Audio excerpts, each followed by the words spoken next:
जादुई गोटेदार लहंगा और चांदी का सैंडल। मुस्कान एक अनाथ लड़की थी। उसका इस दुनिया में कोई नहीं था। वह दिखने में बहुत ही ज्यादा काली, नाटी और बदसूरत थी, लेकिन वह बहुत ही मेहनती और दयालु स्वभाव की थी। मुस्कान मंदिर के बाहर सुबह शाम फूल बेचा करती थी। वह दिन में स्कूल जाती और शाम को फूल बेचती थी, लेकिन मुस्कान की बदसूरती और छोटी कद की वजह से स्कूल के सारे बच्चे उसका बहुत ही मजाक उड़ाया करते थे। क्लास में तो सभी टीचर के डर से शांत रहते, लेकिन बाहर आते ही मुस्कान को सब काली नाटी कहकर खूब चिढ़ाते थे, जिस वजह से मुस्कान अक्सर उदास रहा करती थी। एक दिन मुस्कान जब स्कूल जा रही थी, तभी उसे गांव की दो लड़कियां मिलती है। अरे ये नाटी काली कहाँ जा रही है? अरे काली बंदरिया, तू पढ़ लिख कर क्या करेगी? मेरी मान तो सिर्फ फूल ही बेचा कर, ये पढ़ाई लिखाई तेरे बस की बात नहीं है।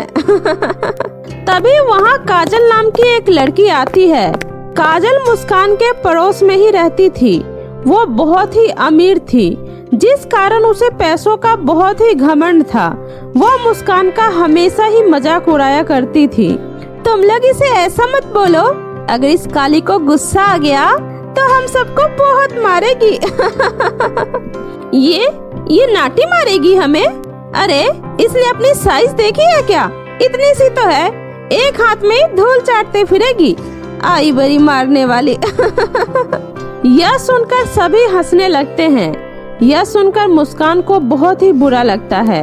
वह रोते हुए घर चली जाती है। भगवान जी, आपने मुझे ऐसा क्यों बनाया?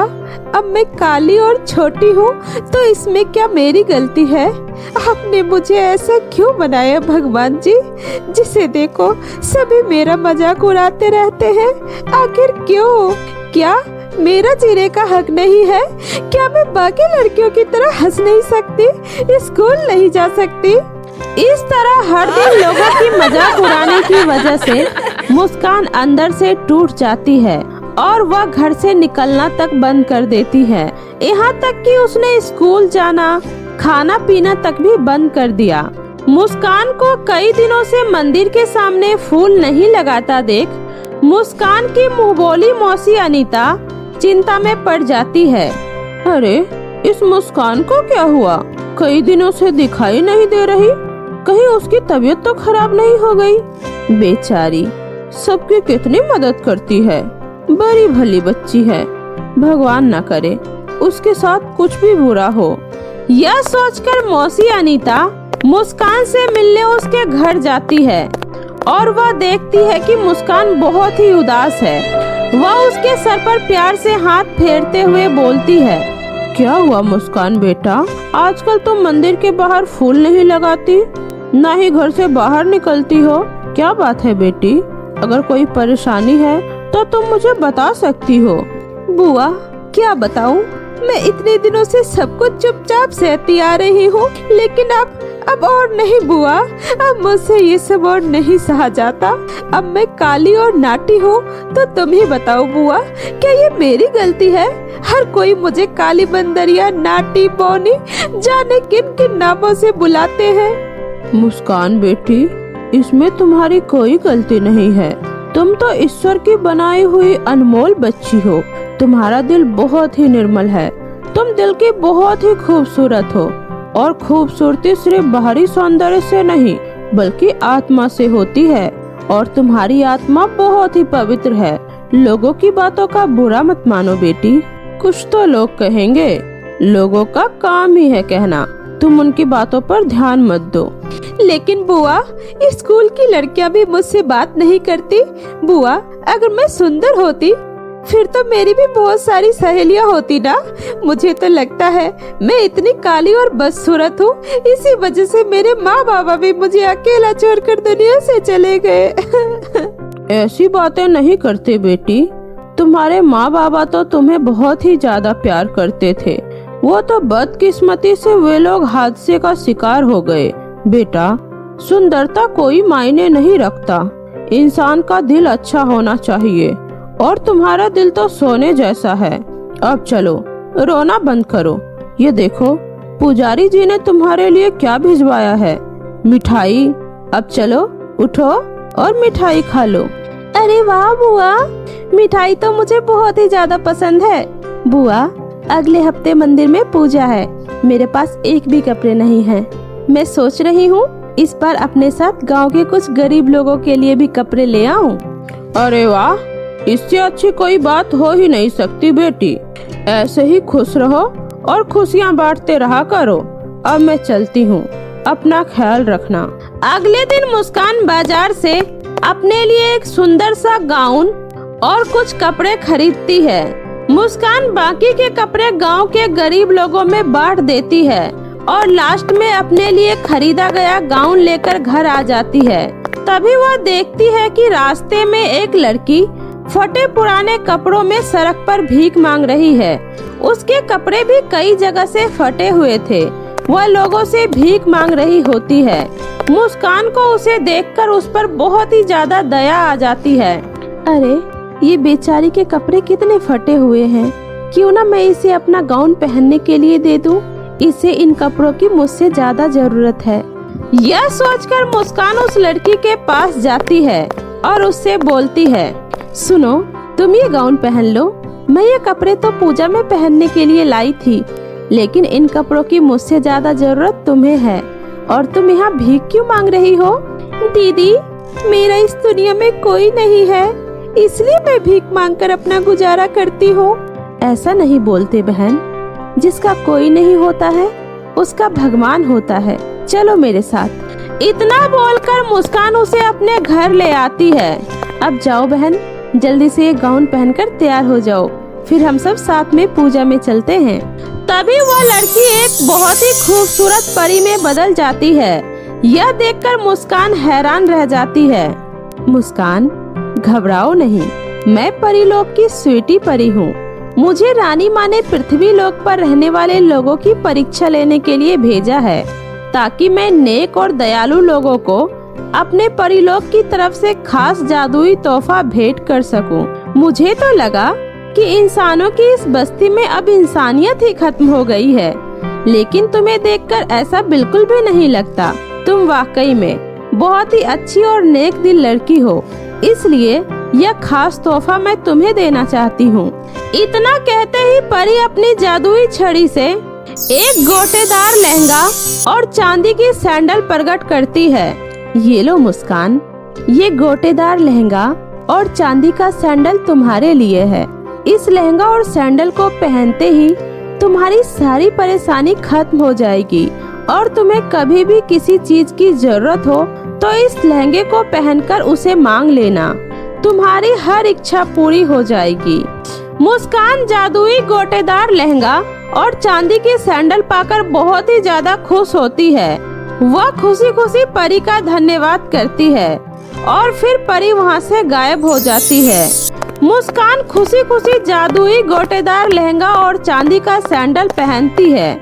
लहंगा पहनते ही मुस्कान बहुत ही खूबसूरत लड़की में बदल जाती है और जैसे ही वह चांदी के सैंडल को पहनती है, उसकी हाइट भी अच्छी खासी बढ़ जाती है। यह देखकर मुस्कान बहुत ही खुश होती है। थैंक यू परी जी, मुझे इतना सुंदर बनाने के लिए। मुस्कान खुशी खुशी अनीता मौसी के पास जाती है। मौसी, मैं कैसी लग रही हूँ? अरे मुस्कान बेटी, तुम तो बिल्कुल राजकुमारी लग रही हो। ये तुम्हारा रंग रूप अचानक कैसे बदल गया? मौसी, ये सब परी का दिया हुआ जादुई गोटेदार लहंगा और चांदी के सैंडल का कमाल है। देखो ना मौसी, मैं इसे पहनते ही कितनी सुंदर हो गई और साथ ही मेरा कद भी बढ़ गया। धन्य है भगवान, तो किसी न किसी रूप में भला करने वालों का भला करने आ ही जाता है। ऐसे ही कुछ दिन बीत जाता है। अब धीरे धीरे मुस्कान की घर की सारी परेशानी और गरीबी दूर हो जाती है। अब उसे जब भी किसी चीज की जरूरत होती, वह जादुई गोटेदार लहंगे और सैंडल से मांग लेती थी। साथ ही मुस्कान गरीब और जरूरतमंद लोगों की भी मदद करने लगी। एक दिन की बात है, मुस्कान गरीबों को खाना और कपड़े बांट रही थी। तभी वहाँ पर काजल अपने कुछ सहेलियों के साथ आती है और मुस्कान का ऐसा रंग रूप देखकर काजल बहुत ही बुरी तरीके से जल भुन जाती है। ये काली कलूटी नाटी भैंसी इतनी सुंदर कैसे हो गई? कल तक तो इसके पास खुद के खाने के लिए पैसे नहीं थे और आज ये महारानी गरीबों को खुद खाना खिला रही है। आखिर इसके पास इतने पैसे कहाँ से आए? मुझे पता तो लगाना होगा। काजल इस सच्चाई का पता लगाने के लिए चोरी छुपे मुस्कान पर नजर रखने लगती है और आखिरकार काजल को जादुई गोटेदार लहंगा और चांदी के सैंडल के बारे में पता चल ही जाता है। अच्छा, तो ये सब इस जादुई गोटेदार लहंगा और इस चांदी के सैंडल की वजह से हो रहा है। इसी की वजह से ये इतना ज्यादा हवा में उड़ रही है। मैं ये जादुई लहंगा और सैंडल को उस मनहूस से छीन कर रहूंगी। फिर उसी रात काजल जादुई लहंगा और सैंडल को चुराने के बहाने से दबे पांव उसके घर पहुंच जाती है और जादुई लहंगा और सैंडल को चुराकर अपने साथ अपने घर ले आती है। और घर आकर वह उस जादुई सोने के लहंगे और सैंडल से बोलती है, ए जादुई लहंगा और सैंडल, मुझे ढेर सारा रुपया दो। काजल के इतना कहते ही उस जादुई लहंगे और सैंडल में से रुपयों की जगह सांप और बिच्छू निकलने लगते हैं। यह देखकर काजल बहुत ही ज्यादा डर जाती है और गुस्से से बोलती है, अरे ये क्या? ये लहंगा और सैंडल तो मेरे किसी काम का नहीं है। यह तो पैसे देने की जगह सांप और बिच्छू दे रहा है। मैं एक काम करती हूँ, मैं इस लहंगा और सैंडल को यहीं जलाकर भस्म कर देती हूँ। जैसे ही काजल उस लहंगा और सैंडल को जलाने की कोशिश करती है, वैसे ही वो लहंगा और सैंडल एक विशाल रूप ले लेती है।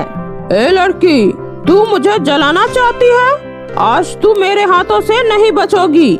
मैंने आज तक तुझ जैसी लालची और घमंडी लड़की नहीं देखी। मैं तुम्हें नहीं छोड़ूंगी। नहीं नहीं, मुझे माफ कर दो। मैं तो बस मुस्कान से बदला लेना चाहती थी। नहीं, मैं तुझे नहीं छोड़ूंगी। तुझे इसकी सजा जरूर मिलेगी। इतना बोलकर जादुई लहंगे ने काजल को एक आंख से हमेशा के लिए अंधा बना दिया। सुन लड़की, जब तू अपने इन दोनों आंखों से किसी की अच्छाई नहीं देख सकती हो, तो तेरे लिए एक आंख ही काफी है, समझी? आइंदा से किसी को भी परेशान किया तो मुझसे बुरा कोई नहीं होगा। अभी तो सिर्फ मैंने तुम्हारी एक आंखें फोड़ी है, बाद में दोनों ही आंखें फोड़ दूंगी। इतना बोलकर वह जादुई लहंगा और सैंडल मुस्कान के पास वापस चला जाता है। काजल उस दिन के बाद से पूरी तरह से सुधर जाती है। अब वह कभी किसी को परेशान नहीं करती है और मुस्कान अपने जादुई लहंगे और सैंडल के साथ हंसी खुशी रहने लगती है। तो मेरे प्यारे दोस्तों, कैसे लगी आपको मेरी ये कहानी? मुझे कमेंट करके जरूर बताएं। कहानी अच्छी लगी हो तो इसे अपने दोस्तों के साथ भी शेयर करें। और हाँ दोस्तों, अगर आपने अब तक मेरे चैनल जादुई टीवी को सब्सक्राइब नहीं किया है तो जल्दी से नीचे लाल बटन दबाकर अभी सब्सक्राइब कर ले। तो मिलती हूँ ऐसे ही फिर किसी नई मजेदार जादुई कहानी के साथ। तब तक अपना ध्यान रखें। बाय बाय दोस्तों।